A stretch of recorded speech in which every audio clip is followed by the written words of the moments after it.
higher to the ceiling. Opposition's working. Inhale, bend your elbows. Use your biceps to pull. Lengthen your upper spine onto your thighs. On your exhale, push the balls of the feet into the floor as you reach the hips higher to the ceiling. One more time, bend your elbows and pull. Good. Using the strength. On your exhale, reaching the hips higher. And your face into your shins. 3, 2, and change.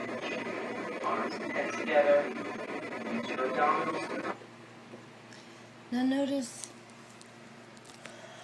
I was extremely heavy and extremely tight and hadn't done anything for years. This is after my knee surgery. My body was a mess, and I'd pretty much given up. So just, not even a year later, I think, definitely 2 years later, I was like all in there with my hands under my toes and everything. And that's how you're supposed to be, even if your knees are bent, according to the instructions. And yet, look at what she chose to focus on. Even though I wasn't able to pull myself by my heels, she's pulling on my hamstrings. And years later, after we fought and then momentarily made up, and I went back to try to do class again, she did it, popped one of those hamstrings behind my knee, very, just a little bit, and it felt a little funny, and I said something to her, and I got a little teary-eyed too, because I was just so tired of the pain in my knee and everything, what I'd been through with that, and instead of just really healing, anyway, you're not supposed to touch in Bikram is what I'm getting at,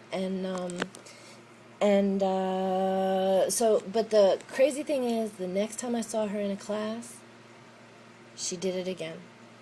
Only not gently like this, because I had just started, this is about February 2006, and I'd started coming at the end of January, so I had just been doing like 3 weeks, maybe a month, and pounds were flying off, and I was feeling better, but I was still a mess. That's why I'm not showing my whole body, because I am wearing gray pants, and where the creases are, I literally look like an elephant.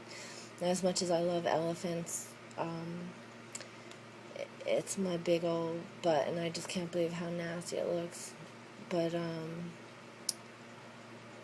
yeah, I just I couldn't believe that she did it a second time after I'd told her. I took it as an assault after what we'd been through. I mean, this is the same woman who told Dan that she wondered if I might have a cocaine well, that's what he said to me. And just all this crazy mind game stuff, which some say is what Bikram does to people. And that's how Indians show you how much they love you, by giving you as much grief as possible. I mean, you hear this crap for years, and you really don't know what to think. And I honestly thought, when they saw how deteriorated my body had become, and how I was aging so rapidly, and how miserable and depressed, and how they'd fucked up my life, I did not realize that they meant to make that permanent. I thought at some point someone's got to say, wow, I think we've gone a little bit too far with her. Because all I wanted to do was be healthy, maybe raise a family, be able to afford a family on my own, and do this yoga every day. I loved it that much, have my own business, just be left alone, go somewhere where no one else is, connect, live happy. But they throw this stuff in my face, and for speaking back, for talking back, for speaking up,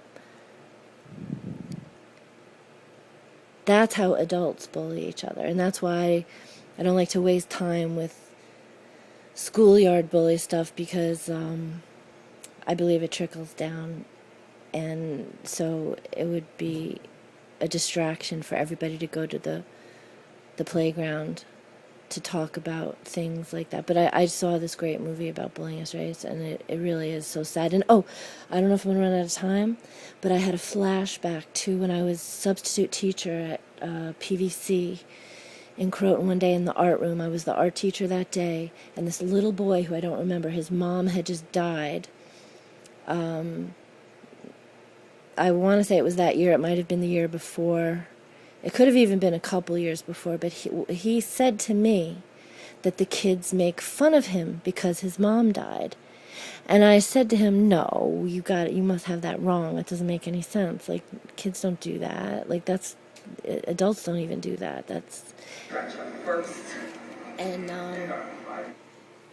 And the little kid, Nicolo, from Croton was in there too. And his mom, one of those people way back when, this is almost 10 years ago, was going to do a website for her.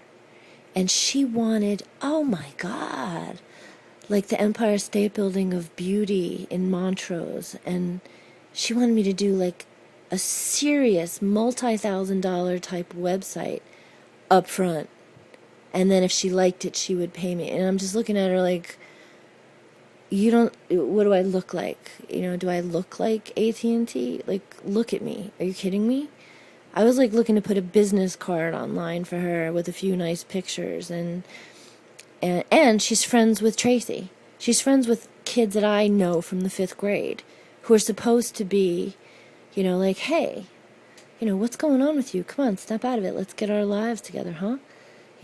Where's the sense of humor? Where's all of the stuff that they'll claim, they're all about? But this is, I'm trying to describe how I've been sacrificed, and the damages are so severe that they never fully go away. I mean, people don't understand. I turn my camera on because they don't tell the truth. They, make something bad happen and then try to twist it to blame me. And then they call the police. Everybody calls the police. Yesterday, I've got Jim next door screaming that he's going to call the police. The only reason I haven't made the video public is because I'm trying to prove to them. There's no way I'm going to sit on this, though, because it's just unbelievable. I am completely calm, just asking a question, apologizing to Jim for mentioning his name. Jim is on the board. Anyway, I'm changing subjects, and I can't believe I just did this, but the point is, yoga teachers assault each other. Yoga teachers are murderers. Yoga teachers are killers. And the thing is instead of encouraging people to just live and let live, leave each other alone. Bikram, even if he only stood by and watched them do what they did to me, he knew about it. So, shit, I lost my last important point, though. But, I forget.